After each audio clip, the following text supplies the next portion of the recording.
What the hell is that child doing in my house? What the hell is that child doing in my house? I wasn't informed Sir, anyone I had wasn't entered, informed he anyone said had carefully. entered. Security should have. Should have? Daniel snapped, his patience already thinning. Then explained to me how a child walks through my gate, past my staff, and into my home, unnoticed. Calloway had no answer. Daniel's attention had already shifted. The girl stood in the center of the room with her back turned, small against the towering ceilings and polished marble floors. She moved slowly, scanning the space, bending slightly to look under a chair. "Go ask her," Daniel ordered. Calloway nodded and approached. "Miss?" he said gently. "Can you tell me how you got in here?" "I was looking for my cat," the girl replied without turning. "He ran inside." Calloway hesitated. "Your cat?" "Yeah, I think he's hiding." Calloway lingered too long. Behind him, Calloway. The warning was enough. Daniel was already moving forward, footsteps sharper now. "This is not a conversation," he said coldly. "Step aside." Daniel stopped just behind the girl. "How did you get into this house?" he demanded. She turned, and everything inside him broke. "No," Daniel whispered, stepping forward, eyes wide, searching. "No, that's not possible." His voice trembled raw, unguarded. "Lily?" The name slipped out like something sacred. "You," he shook his head, disbelief flooding his face. "You're here? How are you here?" The girl blinked, confused. "I think you made a mistake," she said softly. But Daniel didn't hear her. He stepped closer, urgency rising. "Don't you recognize me?" he asked, almost pleading now. "It's me. It's your father. I'm your dad, Lily." Calloway froze behind them. "I've been looking for you," Daniel continued, voice breaking through years of silence. "For both of you, you and your mother. I thought you were gone." His eyes softened, something fragile surfacing. "I missed you," he said quietly. "God, I missed you both so much." The girl shook her head slowly. "I'm not Lily," she said gently. "My name is Annie." Daniel stared at her as if the words didn't exist. "That's not possible," he murmured. "You look exactly like her." "I was just looking for my cat," Annie said again, glancing around. "He ran in here and I followed him. And then I couldn't find the way back." She hesitated, then slowly reached into the small pocket of her hoodie. "I have a picture," she said. Annie pulled out a slightly worn photo, edges soft, like it had been handled many times, and held it up. "This is my mom," she said. Daniel took it. His fingers, so steady in every other part of his life, shook as he looked down. Two women stood side by side in the photo. Identical. Same face. Annie pointed at one of them. "That's my mom," she said. Then she pointed at the other. "And that's her sister, my aunt." Daniel's heart began to pound. He swallowed hard, voice barely holding together. "Your aunt?" Annie nodded. "She used to live with us a long time ago," she said quietly. "But then she moved away." Daniel's hand tightened around the photo. He slowly reached into his jacket again and pulled out his own picture, the one he had carried for years. He held it next to Annie's. The woman in both photos was the same person, or two versions of her. Daniel looked at Annie, his voice unsteady. "This girl," he said, pointing at the child in his photo. "That's Lily." Annie leaned closer. Her expression changed. "That's my aunt's daughter," she said softly. The words landed, but Daniel didn't understand them. "What?" he asked. "My aunt had a little girl," Annie continued. "She looked just like me." A small pause. Then, gently, "She got really sick." Daniel's world tilted. "And she died." Annie finished quietly. "A little over a year ago." Daniel didn't move. The photograph slipped slightly in his hand. "No," he whispered. "No. That's not. No." His knees weakened just enough that he had to steady himself against the edge of the table. Calloway stepped forward instinctively. "Sir," but Daniel lifted a hand, stopping him. His eyes never left Annie. She didn't." He tried again. but the words wouldn't form. They told me. He stopped. He had walked away before there was anything to hear. He had walked away before there was anything to hear. His gaze returned to the photo. The child. His child. Gone. Daniel didn't remember sitting down. One moment he was standing holding the photograph like it might still change if he looked at it long enough, and the next, he was in the leather chair beside the window. His body lowered without permission, as if something inside him had simply given out. Annie was still there, standing a few feet away, watching him not with fear, but with something quieter, something closer to concern. Daniel exhaled, but it wasn't steady. "Say that again," he said, his voice rough now. "What you said about her."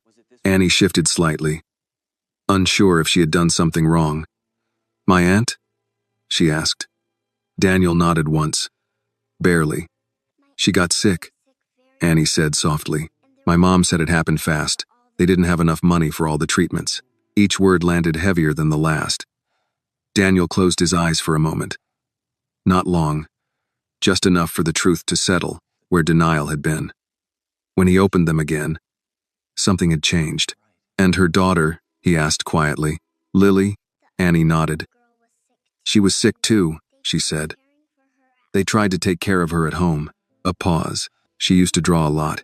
My mom said she liked drawing cars and houses." Daniel's grip tightened slightly. Cars and houses. He almost laughed. Of course she did. He had built a world out of steel and glass, and his daughter had drawn it in crayons, somewhere he never went back to.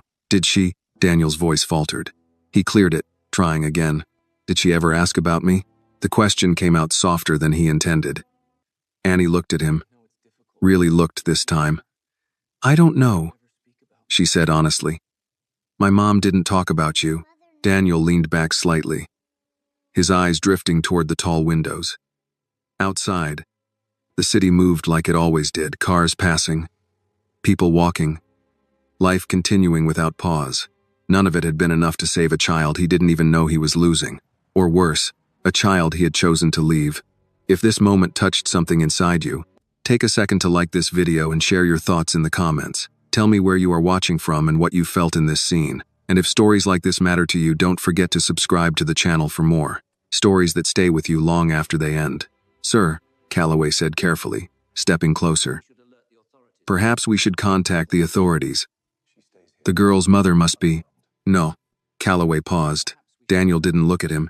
"She's not a trespasser," he said quietly. "She's a child who got lost. A beat. She stays until we find her mother."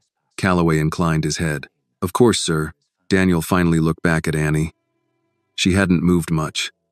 Still standing there, small and steady, holding on to the edge of her sleeve with one hand. "Are you hungry?" he asked. The question surprised even him. Annie blinked. "A little," she admitted. Daniel nodded once. "Calloway, have something prepared." "Yes, sir." Calloway moved quickly, grateful for something practical to do. Daniel stood slowly. For a moment, he hesitated like he wasn't entirely sure what to do with himself. Then he gestured lightly. "You can sit," he said to Annie, motioning toward the dining area. She walked over without hesitation and climbed into one of the chairs, her feet not quite reaching the floor. She looked around again. "Your house is really big," she said. Daniel gave a faint nod. "It is." There was no pride in it. Annie rested her elbows on the table, then caught herself and pulled them back slightly, as if remembering something her mother had told her. "Sorry," she said. "It's fine," Daniel replied. A small silence settled between them. Not uncomfortable, just unfamiliar. "Do you always live here alone?" Annie asked. Daniel paused. "Yes. Don't you get bored?" Instead, he said nothing. Annie swung her feet slightly, then looked at him again. "You looked really sad before," she said. "I was," he admitted. Annie nodded, as if that made sense. "My mom gets that face sometimes," she said. "When she thinks I'm not looking." Daniel's chest tightened slightly. He looked away for a moment, then back. "And what do you do when she looks like that?" he asked. Annie shrugged a little. "I sit next to her," she said, "so she's not sad by herself." Calloway returned then, setting a plate down in front of Annie. Warm food. Thank you, Annie said politely. You're welcome, miss. Daniel watched her. Sat a child who did not belong to him, and yet had just changed everything. The first call came 10 minutes after Annie finished eating. Calloway stepped quietly toward Daniel, holding out a phone. We've located a possible match. Sir, he said. A nurse, Lisa Carter, reported a missing child 20 minutes ago. Daniel didn't take the phone immediately. He was watching Annie. She had slowed down, her plate nearly empty now, her small hands resting on the table. The urgency she carried earlier had softened, replaced by something calmer, like she had found a temporary place to stop running. She's looking for her, Calloway added. Daniel nodded once. Put her through. Calloway handed him the phone. Daniel stood and walked a few steps away, his voice lower now. Lisa Carter? A pause. Then a voice tight, breathless, already breaking. Who is this? Where is my daughter? Is she with you? I swear to God if... She's safe, Daniel said firmly. Silence. Then a sharp inhale. Safe? The woman repeated, her voice trembling. Where?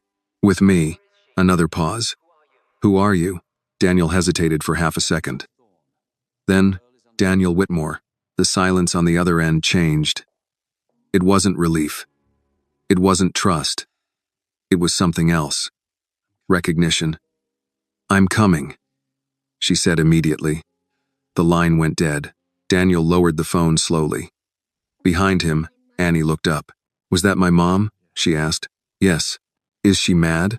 Daniel considered the question. Yes, he said honestly. Annie nodded, as if that made sense. She gets mad when she's scared. Daniel didn't respond, because that sentence stayed with him longer than it should have. He set the phone down and turned back toward her. She's on her way. Annie relaxed slightly in her chair, but didn't move. You're not going to send me away before she gets here, right? She asked. Daniel paused. No, he said. I'll wait with you. That seemed to be enough. Annie nodded and slid off the chair, walking slowly toward the large window. She pressed her hand lightly against the glass, looking out. The city stretched beyond the gates, far away, like another world. Daniel watched her from a distance. He didn't move, didn't interrupt, because something about the moment felt fragile. Like if he said the wrong thing, it would break. Do you live far from here? Annie asked without turning. Yes. Is it like this? No. She glanced back at him briefly. Good, she said. Daniel frowned slightly. Why? Annie shrugged. It's too quiet here. The answer caught him off guard. Too quiet. He had spent years making sure it stayed that way. No noise. No chaos. No reminders.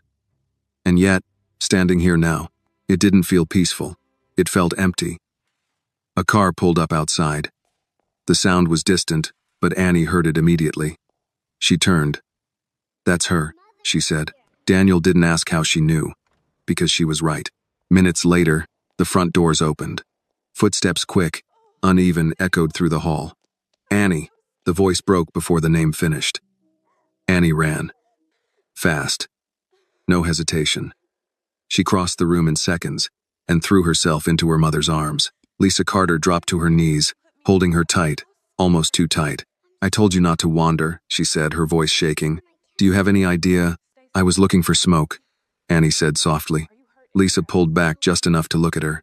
You don't leave the block, she said, trying to stay firm, but her hands trembled as she checked Annie's face, her arms, her shoulders. I know, Annie whispered. Lisa closed her eyes for a second, then she held her again, longer this time, slower.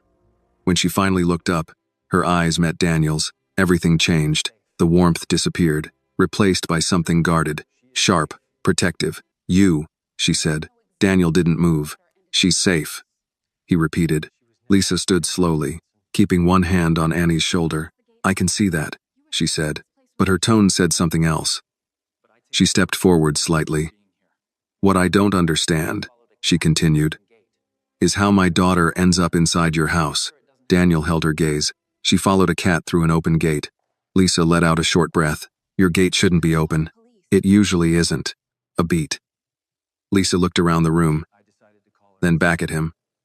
You could have called the police. I called you. That stopped her for a second. Just a second. Then she nodded once. Thank you, she said. The words were polite. Nothing more. She turned to Annie. Let's go. Annie hesitated. She looked at Daniel, then back at her mother. He helped me, she said quietly. Lisa softened just slightly. I know, she said. Then, after a pause, she looked at Daniel again. Still doesn't mean I understand it. Daniel accepted that. Because she was right.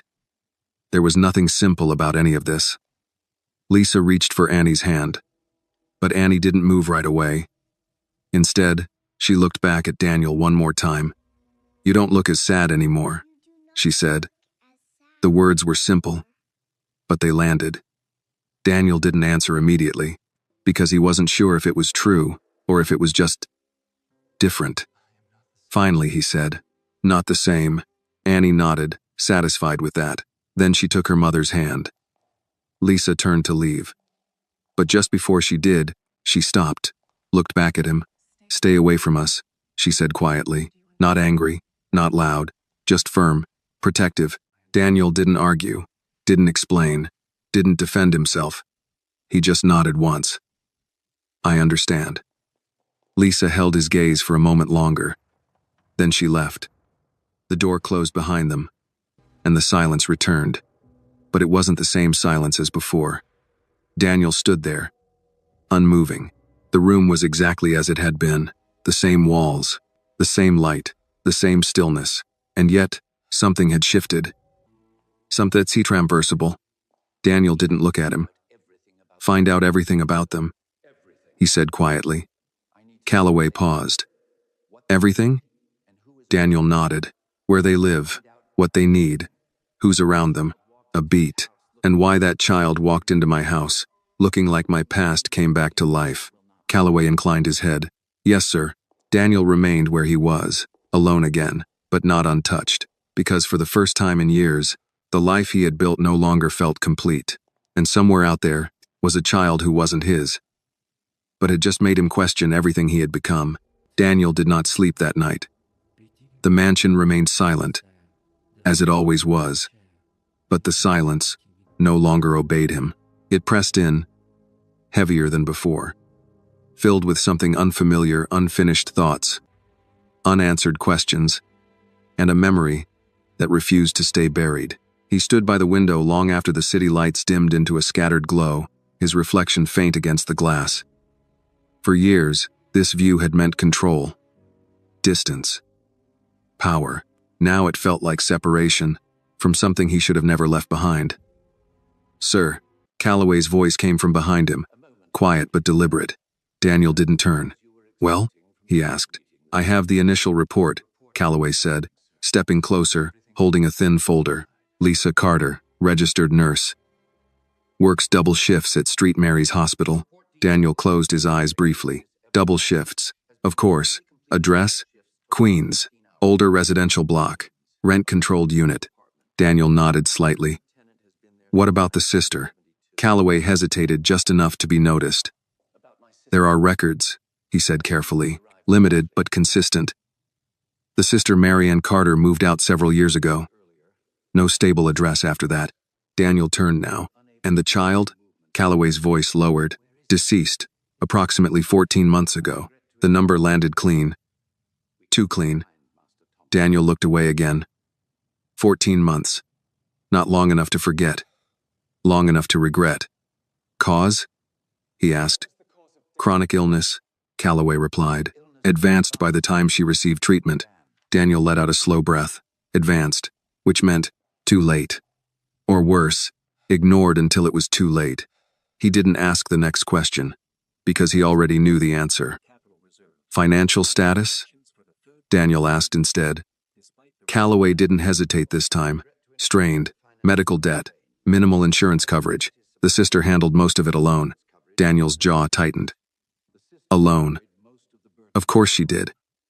Because he had left, not disappeared, not forced, left. There was a difference. And now, he was standing in a house worth more than entire city blocks, learning that his daughter had died in a place where bills mattered more than survival. Anything else? Daniel asked. Calloway paused. Yes, sir. He flipped a page. There were eviction notices filed against the property 6 weeks ago. New ownership, redevelopment plans. Daniel frowned. Redevelopment? Yes. High-end conversion project. The entire block is being cleared. Daniel's eyes darkened slightly. And they're still there? For now. A beat. Pressure tactics have begun. Daniel didn't need clarification. He knew exactly what that meant. Rising rent. Legal notices. Subtle intimidation. The kind of quiet force that pushed people out without leaving fingerprints. He had used it himself. More than once. Who owns the project? Daniel asked. Calloway glanced down. Gray Line Holdings. Daniel went still. That name, he knew it. Not as a partner. Not as competition. As something worse. A company that operated in the gray spaces between law and leverage. And they're targeting that block? Daniel asked. Yes, sir. Another pause. And the Carter residence sits directly in the center of the development zone. Of course it did. Daniel exhaled slowly. Everything always came back to the center. To the point of pressure. To the place where people had the least room to move. He turned away from the window.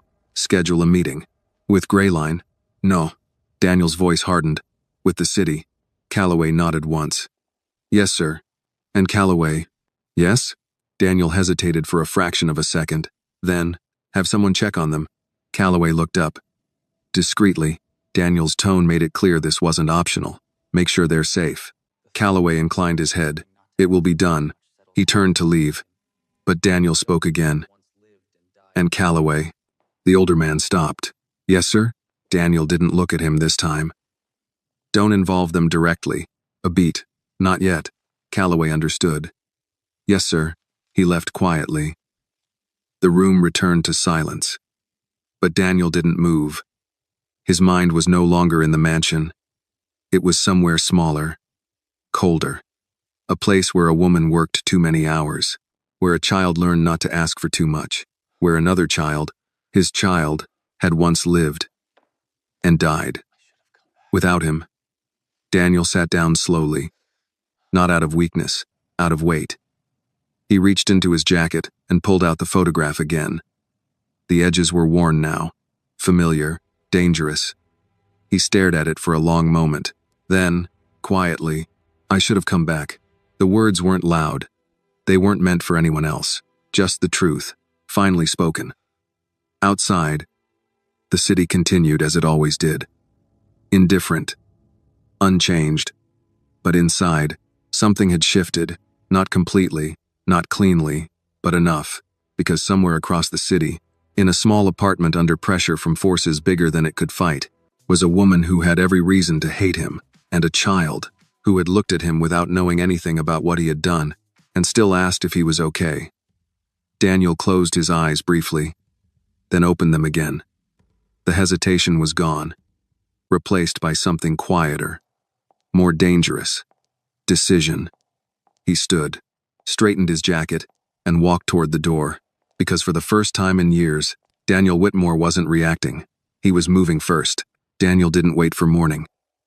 By the time the city shifted from night into that gray, uncertain hour before sunrise, he was already dressed, already moving, already thinking 3 steps ahead. The car was waiting. It always was. But this time, the destination wasn't a boardroom, a negotiation, or a deal waiting to be closed. It was Queens. Calloway stood by the door as Daniel approached. You'll have security follow at a distance? Calloway asked. No. The answer came immediately. Calloway frowned slightly. Sir, with respect, I'm not going there as Daniel Whitmore, he said. Not today. A pause? Then how would you like to be seen? Daniel stopped, just briefly. Then, I don't know yet. And that, more than anything, unsettled Calloway. Because Daniel Whitmore always knew exactly who he was walking in as. Today, he didn't. The drive was shorter than it should have been. Or maybe it only felt that way because Daniel didn't look at his phone once, didn't check messages, didn't review schedules. He watched the city instead. Really watched it. The streets changed as they moved deeper into Queens. Glass and steel gave way to brick and age. Clean lines softened into wear. Life became visible. People opening small shops. A man sweeping the sidewalk in front of a diner. A woman walking quickly. Coffee in one hand. Exhaustion in the other. This was a different New York. Not hidden. Just ignored. "Here, sir," the driver said quietly. Daniel nodded and stepped out. The building stood exactly as Calloway had described. Old. Tired. Still standing. He looked up at it for a long moment. This was where she had lived. Where his daughter had lived. And died. Without him ever setting foot here. Daniel walked inside. Daniel walked. Daniel. This was where she had lived. Walked. In their bay. The hallway smelled faintly of detergent and something older time maybe, the kind that settles into walls and never quite leaves. Apartment numbers lined the corridor. He found the door. Paused. For the first time since he had made the decision to come, he hesitated. Not out of fear. Out of weight. Then he knocked. Inside, there was movement. Footsteps. Then, "Who is it?" Lisa's voice came through the door, cautious, already guarded. Daniel didn't answer immediately, because there was no version of this that would sound right. Finally, "It's me," he said. A beat, silence. Then the lock turned. The door opened halfway. Lisa stood there, her posture tense, one hand still gripping the edge of the door like she might close it at any second. When she saw him, her expression hardened instantly. "You've got a lot of nerve coming here," she said. Daniel didn't argue. "You told me to stay away," he said. "I know. Then why are you here? Because I should have been here years ago." But he didn't say that. "I need to talk to you," he said instead. Lisa let out a short breath. "No, you don't." She started to close the door. "About your sister." That stopped her, not completely, but enough. The door didn't shut. Lisa's eyes narrowed slightly. "You don't get to say her name like that," she said, quietly. "I know," Daniel replied. A pause. Then, "Please." The word didn't belong to him. Not the man people knew. Not the man who built things, controlled outcomes, dictated terms. But it was the only word that worked here. Lisa studied him, long enough to decide something. Then she stepped back. 2 minutes, she said. "That's all you get." Daniel nodded and stepped inside.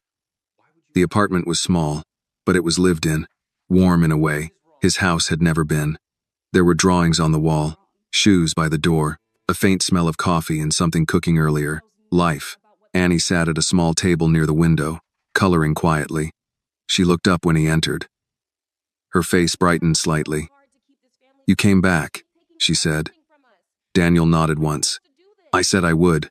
Lisa closed the door behind him. "Say what you came to say," she said. Daniel looked around briefly, then back at her. "You're being pushed out." Lisa stiffened. "That's none of your business." "It is if I can stop it." A beat. Lisa crossed her arms. "And why would you do that?" Daniel didn't answer right away. Because the real answer wasn't something she would accept. "Because it's wrong," he said. Lisa almost laughed. "Now you care about what's wrong." The words hit exactly where they were meant to. Daniel didn't defend himself. "You don't know anything about what we've been dealing with," she continued. "You don't know what it's like trying to hold things together when everything keeps getting taken. I know more than you think." "No," she said sharply. "You don't." Silence fell between them. Heavy. Real.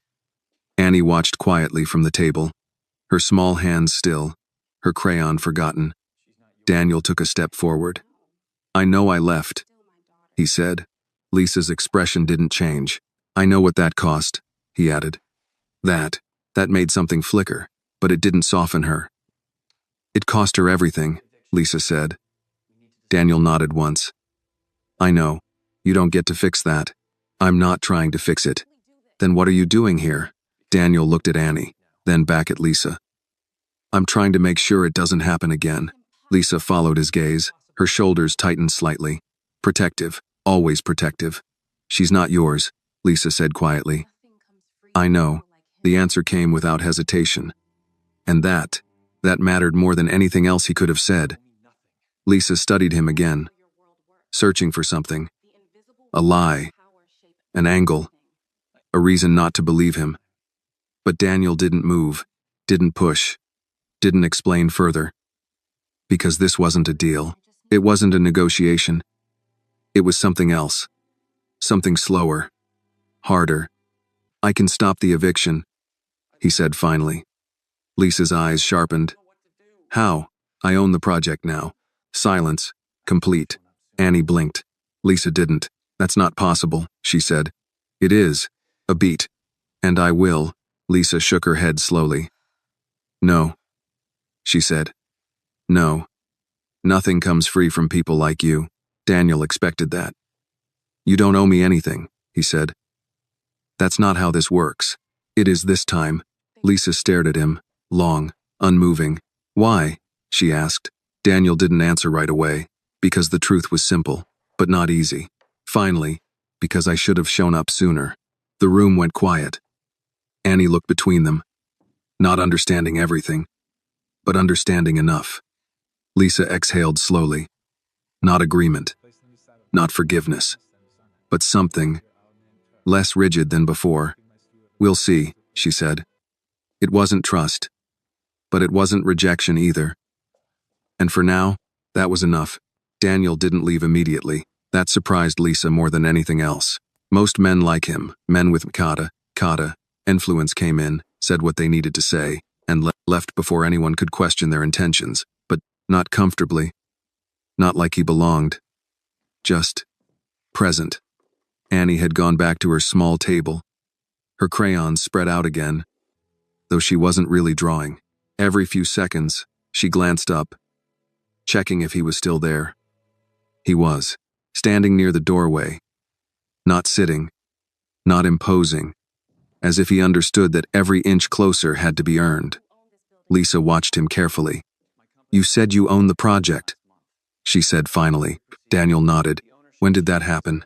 This morning. Her eyes narrowed. That fast? Yes. That's not normal. No, Daniel agreed. It isn't. A silence followed. Lisa crossed her arms. And I'm supposed to believe you just decided to buy an entire development overnight because of one conversation? Daniel met her gaze. Yes. She almost laughed again, but this time, it didn't come out. Because there was something in his expression that didn't match arrogance or calculation. It looked certain. That unsettled her more. People like you don't make emotional decisions, she said. I didn't say it was emotional. Then what is it? Daniel paused. Then, corrective. The word landed differently. Lisa didn't respond right away, because she understood that word. Not forgiveness. Not kindness. Correction. Something broken being acknowledged, even if it was too late to fix it completely. Annie looked up again. What does that mean? She asked. Daniel glanced at her. It means trying to do something right, he said. Annie nodded slowly, as if that made sense. Lisa didn't look convinced. Doing something right now doesn't erase what you did before, she said. I know, and it doesn't mean I trust you. I know that too. Another silence, but this one was less sharp. Lisa walked toward the kitchen, more out of habit than need, pouring herself a cup of coffee that had already gone cold. You said you'd stop the eviction, she said without turning. How? Daniel stepped forward slightly. The permits haven't been finalized, he said. Construction hasn't started. Legally, the project can be delayed. For how long? As long as I want. Lisa turned back slowly. And the other tenants? They stay. Her grip tightened slightly on the cup. You'd do that? Yes. Why? Daniel didn't hesitate this time. Because they don't deserve to be pushed out. Lisa studied him again, searching, testing, still not convinced but no longer dismissing him outright. And what do you get out of it? She asked. Daniel looked at Annie, then back at Lisa. Nothing. Lisa shook her head. That's not how your world works. Maybe it should. The answer came quieter, but heavier. Lisa didn't respond. because for the first time, she didn't have a quick argument ready. Annie slid off her chair and walked over, holding up her drawing. "Look," she said. Daniel looked down. It was simple. Stick figures. A house, a car, and 3 people standing together. He stared at it longer than necessary. "Who's that?" he asked. Annie pointed.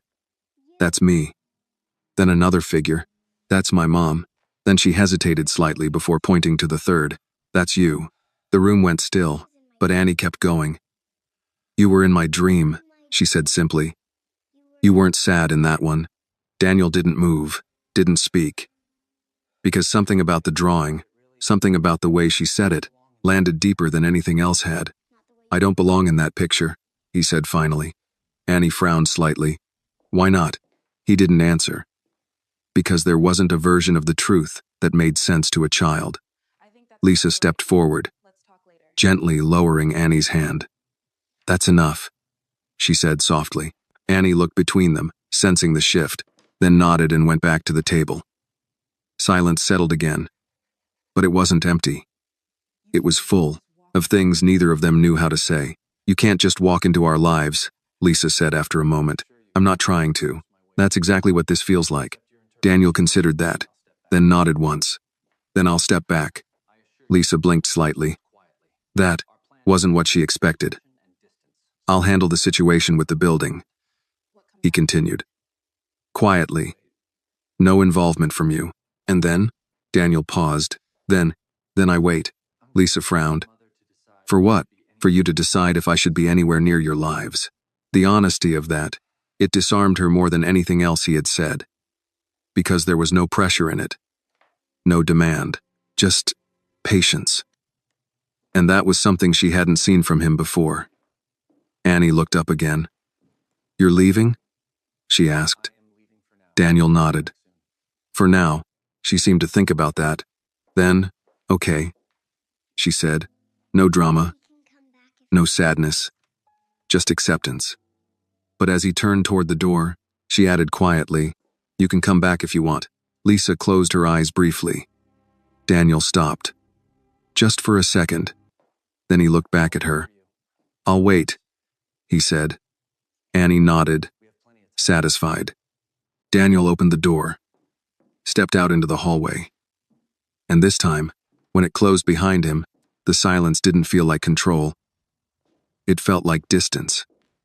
The kind that had to be crossed slowly, carefully, or not at all. Down the hallway, his footsteps echoed lightly, but for the first time in years, Daniel Whitmore wasn't walking away. He was learning how to come back. Daniel did exactly what he said he would do. He waited. But waiting, for a man like him, did not mean doing nothing. By mid-morning, the calls had already begun. Not loud ones, not aggressive, precise ones. The kind that didn't need repetition. In a quiet office overlooking the city, Daniel sat across from 3 men who were not used to being summoned, they were used to being courted. Gray Line Holdings. They came in confident. They didn't leave that way. "You acquired controlling interest overnight," one of them said, trying to keep his tone neutral. "That's unusual." Daniel didn't respond to the observation. He slid a document across the table. "The project is suspended," he said. The man glanced at it, then back up. "That's not how this works." Daniel's expression didn't change. "It is now." Another man leaned forward slightly. "We have investors, timelines, contracts, and you'll keep them." Daniel replied calmly. "Just not here." Silence. Tension tightened. "You're walking away from a profitable redevelopment," the first man said. "For what reason?" Daniel met his eyes. "Because you chose the wrong block." That answer didn't satisfy them. It wasn't meant to. "This isn't charity," the man pressed. "There's something else behind this." Daniel leaned back slightly. "You're right. A beat." "There is." The room held still. Daniel's voice remained level. "You pushed too hard. Too fast. You targeted people who couldn't push back. That's business." "No," Daniel said quietly. "That's laziness." A flicker of irritation crossed one of their faces. "You think you're better than us?" Daniel didn't hesitate. No, the answer disarmed them for half a second. I think I've done worse, he continued, which is why I know exactly what you're doing. Silence followed, because there was no easy response to that. You'll be compensated, Daniel added. Above market value. The tension shifted. Less resistance now. More calculation. And if we refuse? One of them asked. Daniel didn't raise his voice, didn't threaten. Didn't need to. Then you'll spend the next 6 months in court, he said, and you'll lose. A pause. And you know that. That was the end of it. Not dramatic, not loud, just finished. By the time they left, the project was no longer theirs, and more importantly, it was no longer a threat. Across the city, in a small apartment that still smelled faintly of coffee and worn wood, Lisa didn't know any of this yet. She stood at the sink, staring out the window, her mind running in circles that didn't settle. Annie sat at the table again, drawing, same crayons, same quiet focus. But something had changed. Lisa could feel it, even if she couldn't name it. You shouldn't have said that, Lisa said finally. Annie didn't look up. Said what? That he could come back. Annie shrugged slightly. He looked like he needed to. Lisa turned. That's not your job, she said. Annie paused, then looked up. I know, a small silence. But sometimes people don't know where to go, Annie added. So you tell them. Lisa exhaled slowly. Children made things sound simple. Too simple. But that didn't make them wrong. There was a knock at the door. Both of them froze. Lisa's body tensed instantly. That wasn't unusual anymore. Knocks had started meaning problems. She moved carefully toward the door. Who is it? She called. Management. Her grip tightened slightly. Of course. She opened the door halfway. A man stood there. Suit, clean, polite smile that didn't reach his eyes. Miss Carter, he said, just following up on previous notices. Lisa didn't open the door further. I already told you, she said. We need more time. The man nodded. Yes, about that. He pulled out a folder, then paused. Something in his expression shifted. Confusion. He glanced at the paper again, then back at her. Actually, it seems there's been an update. Lisa frowned. What kind of update? The man hesitated. Your unit is no longer under eviction review. Silence. Lisa didn't move. Excuse me? The property has been reassigned, he said, still sounding unsure. All pending actions are suspended. Lisa stared at him. That doesn't just happen. No, the man admitted. It doesn't. A beat. But it did. He handed her the document. Effective immediately. Lisa took it slowly. Her eyes scanned the page. Legal terms, official language, final, real. The man gave a small nod. You're good to stay, he said. Then he turned and left. Just like that. Lisa closed the door slowly, still staring at the paper. Behind her, Annie spoke. Was that about the house?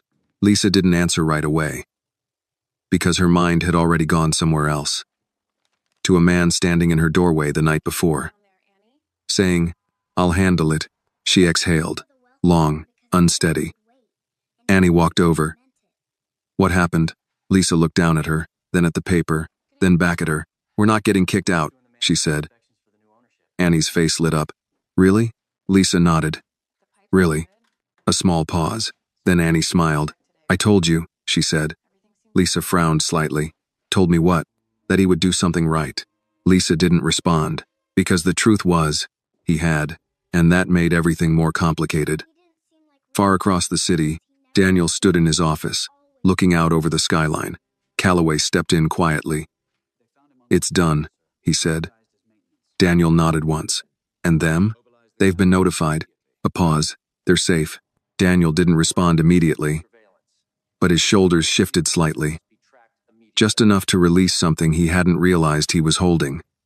Good, he said. Calloway hesitated. Then, will you go back? Daniel looked out at the city, at the distance between where he stood and where he needed to be. Not yet, he said. A beat. I told her I'd wait. Calloway nodded. Understood. He turned to leave, but Daniel spoke again. Calloway. Yes, sir. Daniel didn't turn. Make sure no one touches that block again. The words were quiet, but absolute. Yes, sir. The door closed behind him, and Daniel remained where he was, watching, waiting, for the first time in his life, not forcing an outcome, but hoping that when the door opened again, it wouldn't close. Daniel kept his word. He didn't go back. Days passed. Not many, but enough for the absence to become noticeable. In the apartment, life returned to something that looked normal. Lisa went to work. Annie stayed close to home. The eviction notices stopped. No more letters, no more knocks, no more quiet pressure pressing against the walls, but something else had taken its place. A question, unspoken, lingering.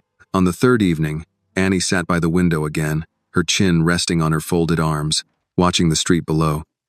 Lisa noticed. "You're going to wear a hole in that glass," she said, setting her bag down. Annie didn't turn. "I'm just looking." "For what?" Annie hesitated. Then, "For him," Lisa exhaled slowly. "He said he'd wait," Annie added. "That doesn't mean he's coming back." "I know." A pause, but he said it like he meant it. Lisa didn't respond, because she remembered that too. The way he said things. Not like promises, like decisions. She walked into the kitchen, pouring herself a cup of coffee she didn't really want. "You don't know him," she said after a moment. "I know he looked sad," Annie replied quietly. Lisa leaned against the counter. "That's not enough." Annie finally turned. "Maybe it is," she said. Lisa met her eyes. Children didn't carry history. They didn't weigh decisions against years of pain. They saw what was in front of them. And sometimes, that made them right in ways adults couldn't accept. A knock came at the door. Both of them froze. It wasn't loud, but it didn't need to be. Lisa set the cup down slowly. "Stay here," she said. Annie didn't argue. Lisa walked to the door, her body already tense. "Who is it?" "Maintenance." Lisa frowned. That wasn't unusual, but it hadn't happened in a while. She opened the door slightly. A different man this time. No suit, no folder, just a clipboard and a polite expression. "Evening, ma'am," he said. "Just checking the units. Routine."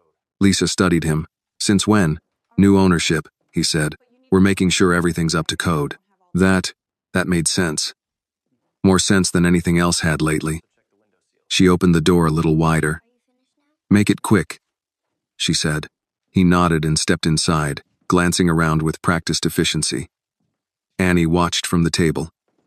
Quiet. Observant. The man moved through the apartment, checking outlets, windows, pipes. Normal. Too normal. Then he paused. Just for a second, near the door. His hand brushed lightly against the frame. A small motion, easy to miss. But Annie saw it. She always saw things like that. The man straightened and smiled. "All good," he said. "You're in better shape than most units." Lisa nodded. "Thanks." He gave a polite nod and left. The door closed. The apartment settled again. Lisa let out a small breath. "See?" she said. "That's what happens when things get fixed." Annie didn't answer. She was still looking at the door. "What is it?" Lisa asked. Annie frowned slightly. "He didn't look like maintenance." Lisa stiffened. "What do you mean?" Annie shrugged. "He didn't check everything." Lisa walked over slowly. "What do you mean he didn't check everything?" Annie pointed. "He didn't look at the sink." Lisa glanced toward it. And you said that's always broken?" Lisa's chest tightened slightly. She looked back at the door, then at Annie. "What else?" Annie thought for a second. "He touched the door," she said, like he was, feeling it. Lisa didn't speak, because something about that didn't sit right. Across the city, Daniel stood in his office, reviewing a report Calloway had just placed in front of him. "Unidentified visitor," Calloway said, entered the building posing as maintenance. Daniel's eyes sharpened. "When?" 30 minutes ago. Daniel's jaw tightened. "And?" "Short visit. No confrontation. No immediate threat." "That's not good enough." Calloway nodded. "We're looking into it." Daniel didn't sit. Didn't slow down. "Who sent him?" "We don't know yet." Daniel looked out the window. The city no longer felt distant. It felt connected. Every movement, Every decision, every consequence. Someone's testing boundaries, he said quietly. Yes, sir. Daniel turned back. Increase surveillance. It's already in place. Then make it visible. Calloway paused. That will draw attention. That's the point. A beat. I want them to know they're being watched. Calloway nodded. Yes, sir. Daniel stepped closer to the desk. And Calloway, yes? If anyone goes near that apartment again. He didn't finish the sentence. He didn't need to. Calloway understood. Yes, sir. The room fell silent, but it wasn't still. Something had shifted. From waiting to awareness, from distance to involvement.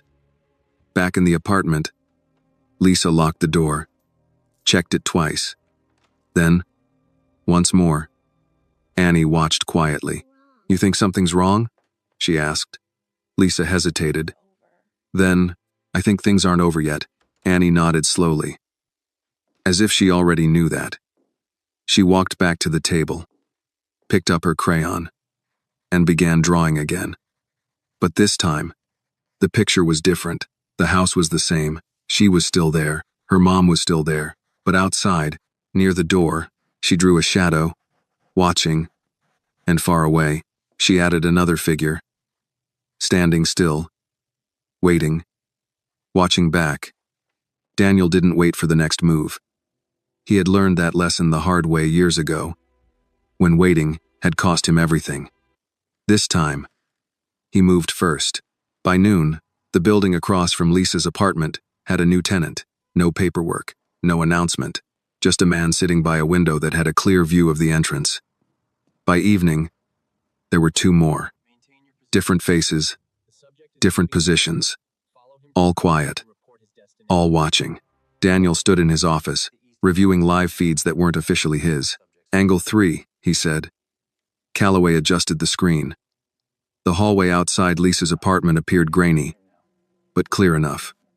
Replay, Daniel added. The footage rolled back. The man from earlier, maintenance uniform, calm, controlled. He knocked. Entered. Stayed exactly 4 minutes and 12 seconds. Left. Daniel leaned slightly closer. Pause. The frame froze. The man's hand rested lightly against the doorframe. Zoom. The image sharpened. Calloway narrowed his eyes. He's placing something, he said. Daniel didn't respond, because he already saw it. A small device, thin, almost invisible, placed exactly where no one would think to check. Audio pickup, Calloway added. Daniel's expression darkened. Remove it, he said. Yes, sir. And replace it. Calloway glanced at him. With ours? Daniel nodded once. If they want to listen, let them. A beat. We'll decide what they hear. Across the city, Lisa was just finishing dinner. Nothing complicated. Soup, bread, the kind of meal that stretched just enough. Annie sat across from her, quieter than usual. You didn't draw today, Lisa said. Annie shrugged. I didn't feel like it. Lisa studied her. What's wrong? Annie hesitated. Then, that man earlier. Lisa's hand paused slightly. What about him? I think he wasn't fixing anything. Lisa forced a small smile. Not everything needs fixing. Annie shook her head. He was looking. For what? Annie didn't answer right away. Because she didn't know. She just felt it. The way children sometimes do. Like something was there, even if no one could see it yet. A knock came again. This time, sharper. Lisa froze. Not again. She stood slowly. Walked to the door. Who is it? Building management. Different voice, different tone.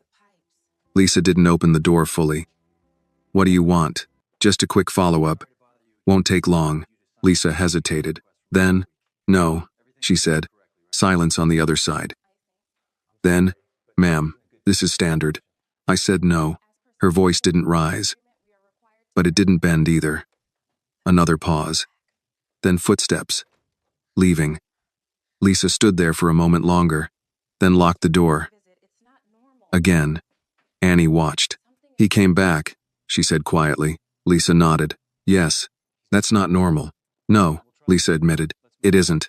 Across the city, Daniel watched the same moment unfold on screen. The knock, the refusal, the retreat. His jaw tightened slightly. They're getting bolder, Calloway said. Daniel nodded. They expected compliance, and they didn't get it. No. A pause. That changes the approach. Daniel didn't sit. Didn't relax. Track him, he said. We are. And the first one? Already flagged. Daniel turned slightly. I want names. Calloway nodded. You'll have them. Daniel looked back at the screen. At the door. At the space just beyond it. They're not after the building, he said quietly. Calloway didn't respond immediately. Then what? He asked.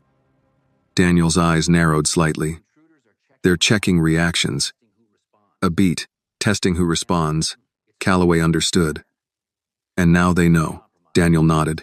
Yes. Silence filled the room. Heavy. Measured. Then, we move, Daniel said. Back in the apartment, Lisa sat down slowly. The soup had gone cold. She didn't touch it. Annie walked over. Are we in trouble? She asked. Lisa looked at her, then shook her head. No. A pause. But something's not right. Annie nodded. I know. Lisa reached for her hand. Held it. Tighter than usual. You stay close to me, okay? Annie nodded again. I will. Outside. The hallway remained quiet. But it didn't feel empty anymore. Because someone had been there. And would come back. Annie looked toward the door. Then back at her mom. He said he would wait, she said softly. Lisa didn't ask who. She knew. And maybe, Annie added, he's still watching. Lisa exhaled slowly. Because for the first time, she hoped that was true. Across the city, Daniel stood in the dim light of his office, watching, not waiting anymore, because the line had been crossed. And this time, he wouldn't be late. Daniel didn't raise his voice. He didn't need to. By the time the sun disappeared behind the skyline, everything was already in motion. Bring him in, Daniel said. Calloway nodded once and stepped out. The room remained dim, lit only by the city bleeding through the glass. Daniel stood with his back to the door, hands resting lightly on the edge of his desk, his reflection faint in the window. He wasn't angry. That would have been easier. This was something colder, more precise. The door opened. Footsteps. Hesitant. Not confident anymore. Mr. Whitmore, the man said, trying to sound steady. Daniel didn't turn. Sit. The man hesitated, then obeyed. There was a long pause, long enough for discomfort to settle in. Then, you went into that apartment twice, Daniel said. Not a question. The man swallowed. I was just doing my job. Daniel turned slowly. And who gave you that job? Silence. Daniel stepped closer. Not threatening. Just inevitable. I'm not asking twice. The man shifted in his chair. You don't understand. No, Daniel said quietly. You don't understand. A beat. That building is no longer yours to touch. The man's composure cracked slightly. We're not after the building. Daniel stopped. That mattered. Then what are you after? He asked. The man hesitated. Too long. Daniel's voice dropped. Wrong answer. Calloway stepped forward slightly. Not aggressively, just enough. Pressure. The man exhaled sharply. They told us to check the unit, he said. That's all I know. Who is they? Another pause. Then, Gray Line didn't shut everything down, the man admitted. There are other interests. Daniel's eyes narrowed. What interests? The man shook his head. I don't have names. Daniel studied him. Not for what he said. For what he didn't. You placed a device, Daniel said. The man froze. Daniel stepped closer. You weren't checking pipes, he continued. You were listening. The man didn't deny it. That wasn't for eviction, Daniel added. That was surveillance. Silence. Heavy. Final. Daniel straightened slightly. Calloway. Yes, sir. Make sure he doesn't go back there. The man looked up quickly. I already told you everything. Daniel didn't look at him. You told me enough. Calloway placed a hand on the man's shoulder. Firm. Controlled. The message was clear. This conversation was over. The man was escorted out. The door closed. Silence returned. But it wasn't empty. It was sharper now, focused. "They're not just pushing tenants out," Calloway said. "No," Daniel replied. "They're watching something." Daniel nodded once. "And now we know where." Across the city, Lisa didn't feel safe. She couldn't explain it. Nothing had happened. Not directly. But something had changed. The air felt different. Heavier. She checked the locks again. Then the windows. Then the door. Again. Annie watched quietly from the couch. "You already checked," she said. Lisa didn't stop. "I know." "Then why are you doing it again?" Lisa paused. Because she didn't have a good answer. "Just making sure," she said. Annie nodded slowly, but she didn't look convinced. "Do you think they'll come back?" Annie asked. Lisa turned. "I don't know." That was the truth. And she hated it. Annie looked toward the door, then back at her. "I think someone's already here." Lisa's chest tightened. "What do you mean?" Annie stood and walked toward the hallway. Not afraid, just certain. She stopped near the doorframe, pointed. "Here." Lisa followed, looked. At first, nothing. Then, a small object. Thin, almost invisible. Attached near the edge. Her breath caught. "What is that?" she whispered. Annie didn't answer. She just watched. Lisa reached out, then stopped. "Don't touch it," instinct. She stepped back slowly, pulled Annie behind her. "We're not staying here tonight," she said. Annie looked up. "Where are we going?" "I don't know yet." Lisa grabbed her phone. Her hands weren't steady. Not anymore. She hesitated, just for a second. Then, she dialed. Across the city, Daniel's phone rang. He looked at the screen, didn't hesitate. He answered. "Yes." A pause, then Lisa's voice. Tight. Controlled. But underneath. Fear. "There's something in my apartment," she said. Something on the door. Daniel's expression didn't change, but something in him shifted instantly. "Don't touch it," he said. "I didn't." "Good." A beat. "Are you alone?" "Yes." "With Annie?" "Yes." Daniel turned, already moving. "Stay where you are," he said. "No," Lisa replied quickly. "I'm not staying here." Daniel stopped, adjusted. "Then listen carefully," he said. "Leave the building. Now. Stay in a public place." A pause. "I'll meet you there." Lisa hesitated. Trust didn't come easily, but neither did options. "Okay," she said. The line went dead. Daniel grabbed his jacket. "Car," he said. Calloway was already moving. Within seconds, they were gone. Back in the apartment, Lisa knelt in front of Annie. "We're going for a walk," she said. "Now?" "Yes." Annie nodded. No questions. They moved quickly. Out the door. Down the hall. Past the place where the device still sat. Quiet. Watching. Listening. The street outside felt louder than usual. Brighter. Safer. Lisa didn't stop walking. Annie held her hand, tightly. "Is he coming?" Annie asked. Lisa didn't answer right away. Then, yes. And for the first time that night, that word felt like something she could hold on to, because somewhere in the city, a man who should have never mattered again was already on his way. And this time, he wasn't too late. The streetlights flickered on one by one as Lisa and Annie reached the corner. Not running, but not slowing either. Lisa's grip on Annie's hand was tight enough that Annie noticed, but didn't complain. She understood this kind of silence, the kind that meant something was wrong, even if no one said it out loud. They stopped outside a small diner that sat open 24 hours, its neon sign buzzing faintly in the evening air. "Inside," Lisa said. Annie nodded. The bell above the door chimed as they entered. Warm light. The smell of coffee and grilled food. A few people scattered across booths. Tired faces. Quiet conversations. Normal. Safe at least for now. They slid into a booth near the window. Lisa sat facing the door, watching, always watching. Annie sat across from her, swinging her feet slightly under the table. "He said to stay in a public place," Annie said softly. Lisa nodded. "I know." You listened. Lisa looked at her. I didn't have a better option. That was the truth. And Annie accepted it. A waitress approached. Older, kind eyes. The kind of person who had seen enough of life not to ask unnecessary questions. You ladies okay? She asked gently. Yeah, Lisa said quickly.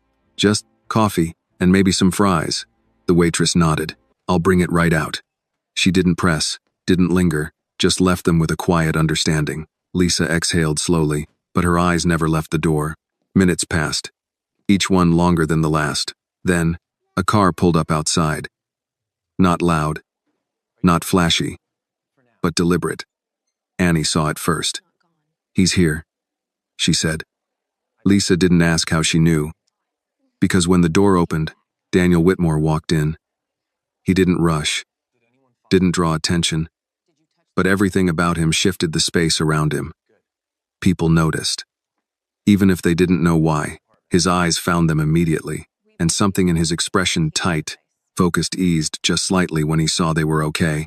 He walked over, stopped at the edge of the booth. You're both all right? He asked. Lisa nodded once. For now. Daniel glanced at Annie. She nodded too. I told you, she said quietly.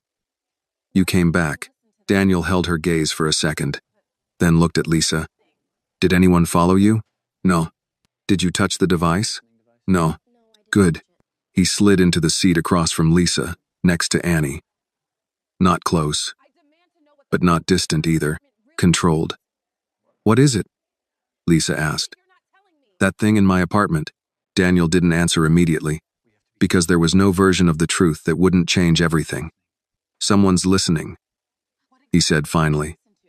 Lisa's face tightened. Listening to what? You. A pause. Why? Daniel met her eyes. That's what I'm trying to find out. Lisa leaned back slightly. That doesn't make sense, she said. We don't have anything. Daniel didn't respond, because that assumption, that they had nothing, was exactly why people like them became targets. You don't need to have something, he said quietly. You just need to be in the way of something. Lisa's silence told him she understood that more than she wanted to. The waitress returned, setting down coffee and fries. Neither of them touched it. Annie did. She picked up a fry, dipped it slowly, then looked between them. You're both doing that thing again, she said. Lisa frowned slightly. What thing? Talking like everything is a problem. Daniel almost smiled. Almost. That's because it is, he said. Annie considered that. Then fix it. The simplicity of it landed harder than it should have. Lisa shook her head slightly. It's not that easy. Annie shrugged. It never is. Silence followed. But it wasn't empty. It was thinking. Daniel leaned forward slightly. You can't go back there tonight, he said. Lisa nodded. I figured. I have a place. Lisa's eyes sharpened immediately. No, the answer came fast. Firm. Daniel didn't push. It's secure, he said. I don't care. A beat. We're not staying with you. Daniel accepted that, without argument. Then somewhere else, he said. Lisa hesitated. Because now, she didn't have a better option. Hotel, she said finally. Daniel nodded. I'll arrange it. I can pay for it. I know. A pause. But let me handle it. Lisa looked at him, long, weighing. Then, fine, she said. Not trust, but not refusal. Daniel stood. I'll take care of it now. Annie looked up. Are you coming back? Daniel met her eyes. Yes, she nodded, satisfied. He stepped away, already pulling out his phone, already moving. Lisa watched him, still unsure, still guarded, but no longer dismissing him. Not after tonight, because something had crossed a line, and whether she liked it or not, he was already part of it. Annie leaned forward slightly. You're less mad at him now, she said. Lisa didn't answer right away, because that wasn't the right word. Mad isn't the problem, she said finally. Then what is? Lisa looked at the door where Daniel had just walked out. The problem, she said quietly, is that I don't know if I can trust what he's trying to be. Annie followed her gaze, then smiled slightly. Maybe he doesn't know either. Lisa exhaled slowly, because that felt true.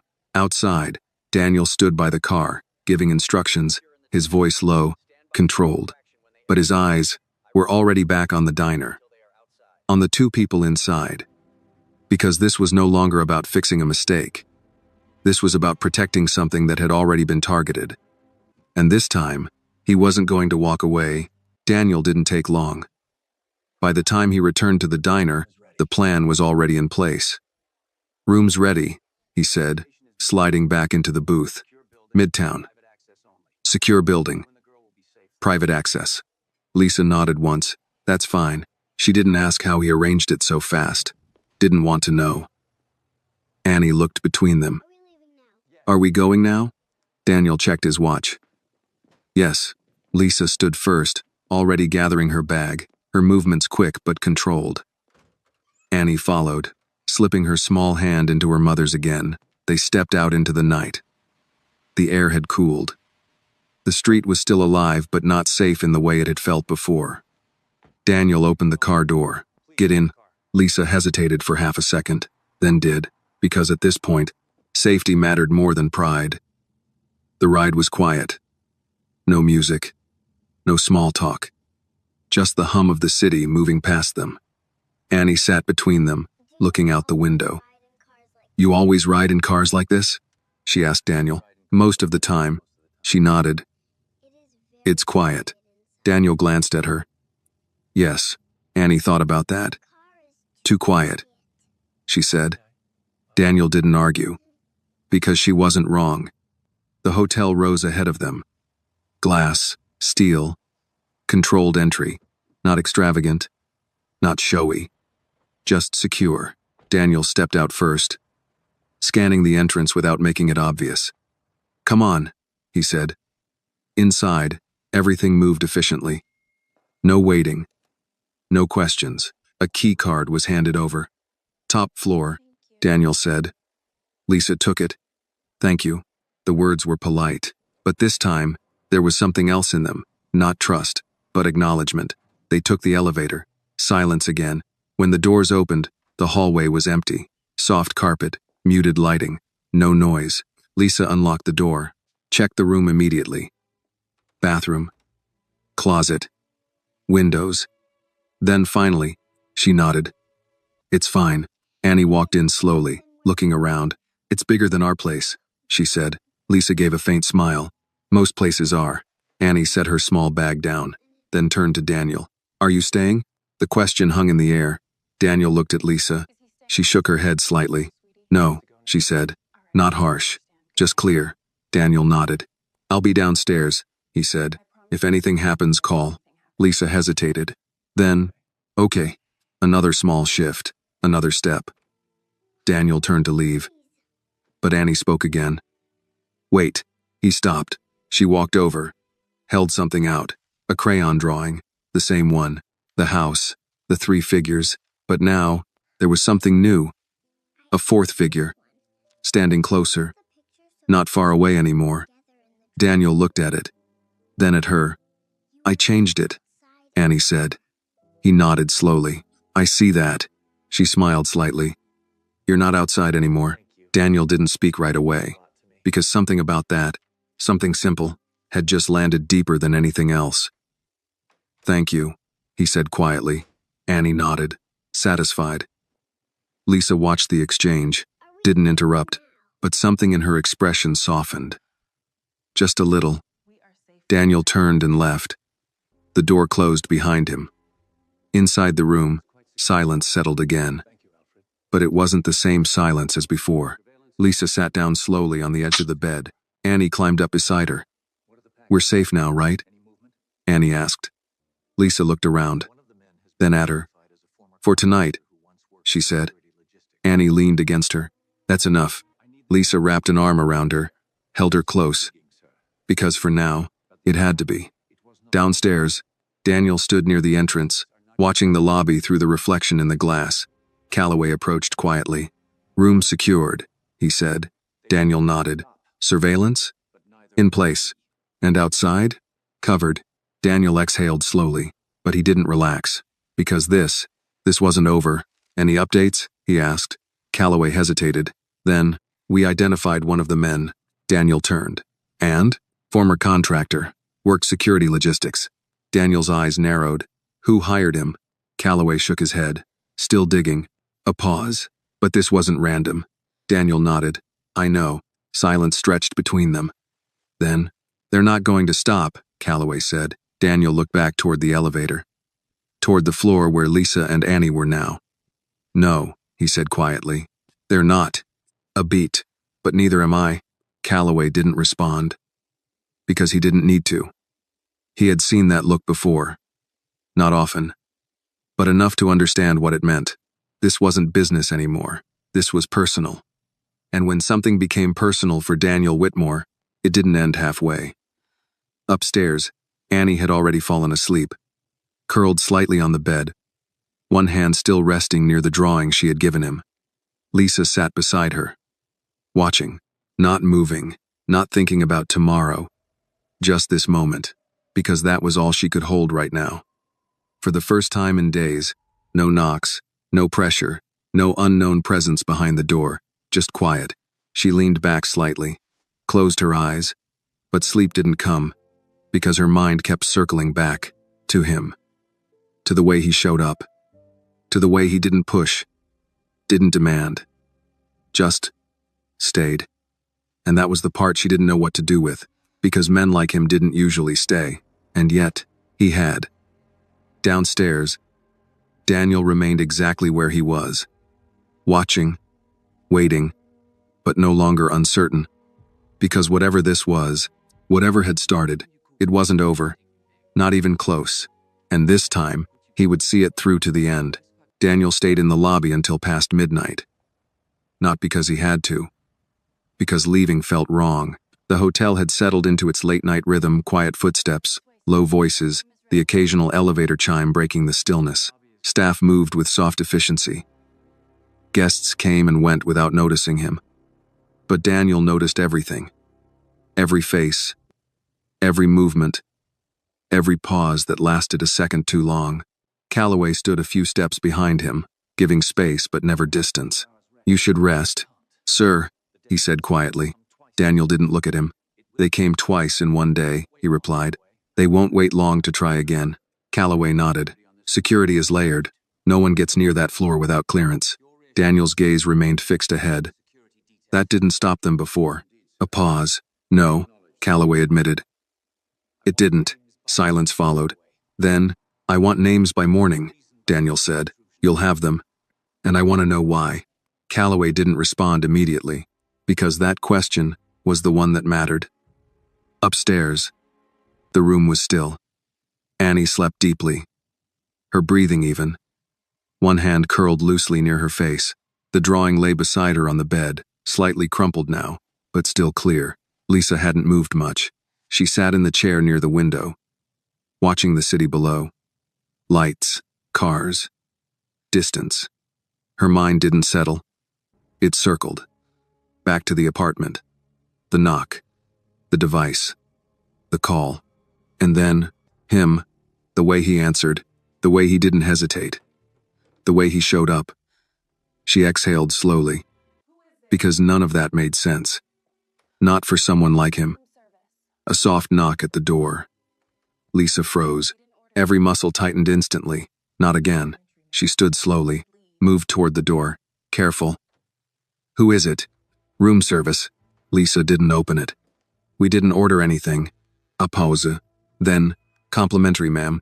Her grip tightened slightly. No, that wasn't right.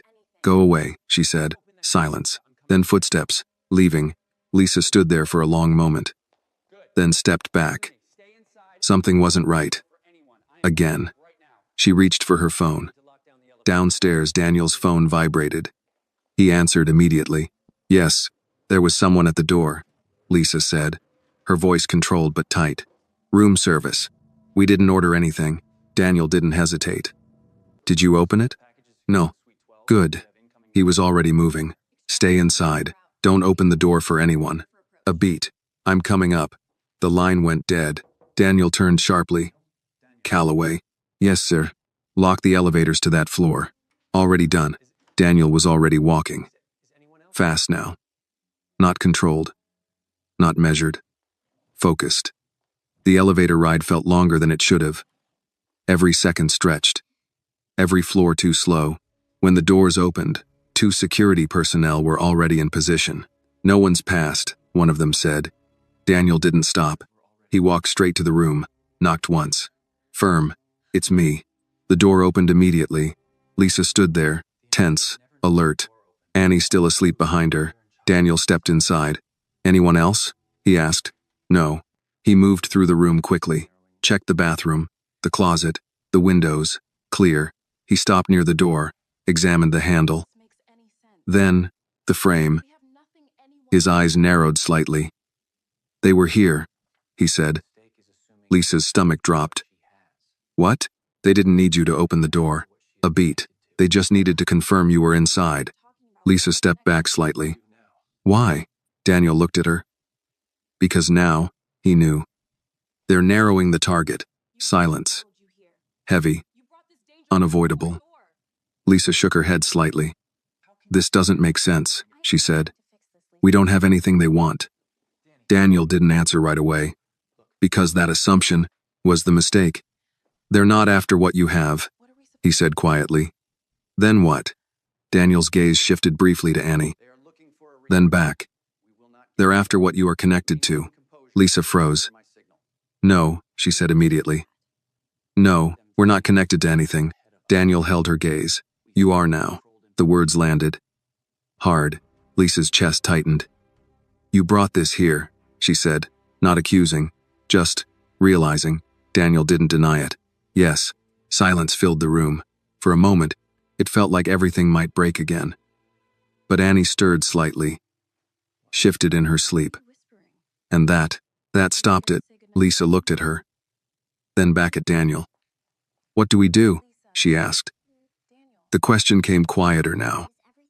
Not defensive, not resistant, just real. Daniel stepped closer to the door, positioned himself between it and them. We don't react, he said. A beat. We control it. Lisa frowned. How? Daniel's voice lowered. We let them think they're ahead. And then? His eyes hardened. We find out who they are. Lisa studied him. This time, not pushing back, because she could see it now. This wasn't about fixing a mistake anymore. This was a fight. And whether she wanted it or not, she was already in it. Annie's voice came softly from the bed. You're both awake. They turned. She was sitting up now, sleepy, but aware. Did something happen? She asked. Lisa walked over immediately. No, baby. Everything's fine. Annie looked at Daniel, then back at her mom. No, she said quietly. It's not. Silence. Children always knew, even when no one said it. Annie pulled the drawing closer, looked at it, then added something new with her crayon, a line, a barrier, between the house and the shadow outside. She looked up. They're trying to come in, she said. Daniel met her eyes. Yes, Annie nodded. Then don't let them. Simple, clear, certain. Daniel didn't smile, but something in his expression shifted, because that was the only answer that mattered. And this time, he wouldn't fail. Daniel didn't leave the room, not this time. He stayed by the door, one hand resting lightly against the frame. His presence no longer distant, no longer optional, anchored there, deliberate. The city outside continued its quiet rhythm, unaware of what had just shifted inside a single hotel room. Lisa stood near the bed, her hand resting protectively on Annie's shoulder. Neither of them spoke for a while, because now, there was nothing left to misunderstand. This wasn't about a mistake, or coincidence, or a past that had quietly resurfaced. This was something active, something watching, something closing in. And Daniel was part of it. You said we don't react, Lisa said finally, her voice steady but low. We control it. Daniel nodded. Yes. Lisa looked at him directly, then started explaining. There was no anger in it now, no resistance, just clarity. Daniel stepped away from the door slowly. They're not testing the building anymore, he said. They're testing me. Lisa's brow tightened. Why? Because I moved first. A pause. I shut down the project, bought the block, cut off whatever they were using it for. Lisa processed that. So this is retaliation? Daniel shook his head. No. A beat. This is curiosity. That was worse. Lisa exhaled slowly. They want to see how far you'll go. Daniel met her eyes. Yes. Silence. Heavy. Because the answer to that question would decide everything. Annie looked between them, then down at her drawing. Her small fingers traced the line she had added. The barrier. They don't know yet, she said quietly. Lisa glanced at her. Know what? Annie looked up. How strong the wall is. Daniel held her gaze. And for the first time, he didn't see a child speaking. He saw clarity. Uncomplicated. Unfiltered. The kind that cut through everything else. They're about to find out, he said. Calloway's voice came through Daniel's phone. Sir, Daniel answered immediately. Yes. We have a name. The room stilled. Go ahead. Marcus Halen. Daniel's expression changed, just slightly. Recognition. Former logistics coordinator. Calloway continued. Worked under a private contractor tied to multiple redevelopment operations. Lisa frowned. What does that mean? Daniel didn't look at her. It means this isn't just about property. A pause. It's about movement. Calloway continued. We traced recent activity. Halen's been working with a group operating outside standard channels. Daniel's voice dropped. Say it clearly. A beat. They move things through properties before redevelopment. Quietly. Off record. Lisa's stomach tightened. What kind of things? Daniel didn't answer immediately. Because the truth would change everything. Things that don't go through legal systems, he said finally. Lisa stepped back slightly. And our building? Daniel nodded once. Was a route. Silence fell hard. Annie looked up. They were using our home? She asked. Daniel's jaw tightened. Yes. Lisa shook her head. No, that doesn't make sense. We would have noticed something. Daniel looked at her. No, you wouldn't have. A pause. That's why they choose places like that. Lisa didn't argue. Because deep down, she knew. The quiet. The overlooked. The places no one paid attention to. That's where things happened. And no one stopped them. Until now. You shutting it down. Lisa said slowly. You didn't just stop a project. Daniel nodded. I exposed a system. A beat. And they don't like that. Annie looked at her drawing again. Then added something else. A second line. Stronger. Thicker. They're going to try again, she said. Daniel didn't deny it. Yes. Lisa looked at him. Then what happens next? Daniel stepped closer to the window, looked out at the city, but he wasn't seeing buildings or lights. He was seeing patterns. Movement. Pressure. They'll escalate, he said. How? They'll stop being careful. Lisa's breath caught slightly. And us? Daniel turned back. This time, there was no hesitation, no distance, no uncertainty. You stay where I can protect you. The words were simple, but absolute. Lisa didn't respond right away. Because this was the line, the point where everything changed. You said you'd wait, she said. Daniel nodded. I did. And now? A pause. Then, now they moved first. Silence. Because that answer was final. Lisa looked at Annie. Then back at Daniel. The fear was still there. The doubt. The weight of everything that had happened before.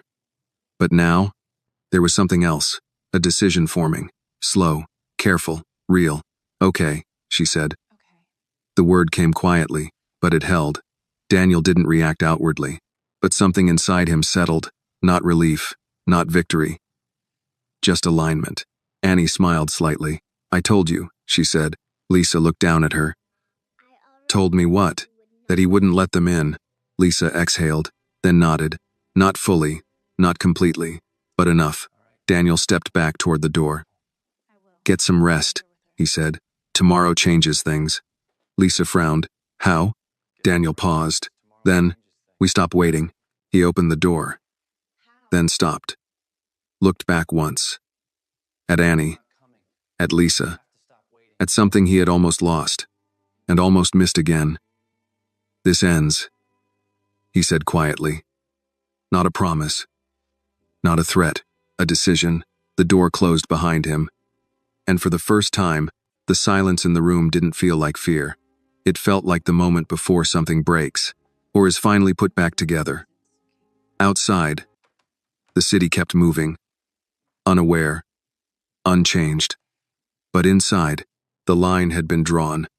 And this time, Daniel Whitmore would not walk away from it. This story reminds us that the past never truly disappears. It waits quietly until we are ready to face it. Daniel built a life of power to escape his mistakes, but no success could replace the love he abandoned. Through Annie, he is forced to confront a painful truth. Real strength is not in control, but in taking responsibility. The story teaches that while we cannot change what we've done, we can choose what we do next. Redemption does not come from grand gestures, but from showing up, protecting others, and refusing to walk away again. And sometimes, it takes the honesty of a child to remind us how to be human again. This video is a work of fiction created with the assistance of artificial intelligence. All characters, events, and situations are not real and do not represent any actual people or true stories. The content is intended for storytelling and emotional illustration only.